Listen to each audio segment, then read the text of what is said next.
cheetahs are dead in the Kuno National Park, and a lot is at stake for the government's cheetah conservation project. After 20 cheetahs were successfully translocated to Madhya Pradesh's Kuno National Park in the September of 2022, 8 Namibian cheetahs and 12 South African cheetahs, 2 big changes have occurred for the project.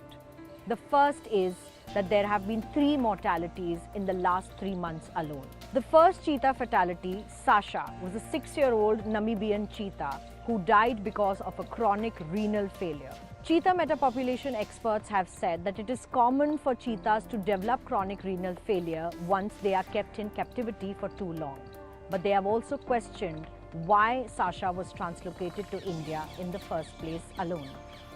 We have to start looking at cheetah conservation on a global scale and not really on these isolated little pockets, in small projects in South Africa, in Namibia, and elsewhere. Currently, cheetahs are divided up into sort of 5 subspecies, and I don't think it is really helpful to really focus on each of those subspecies as a individual unit.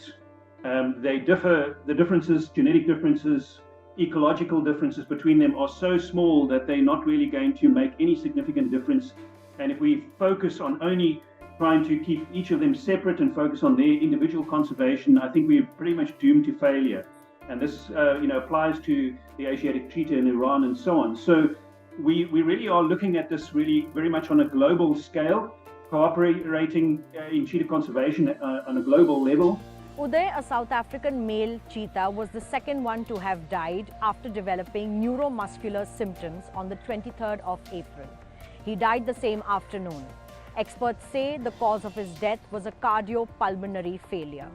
The third fatality is Daksha, and she developed wounds while a mating attempt with a male cheetah.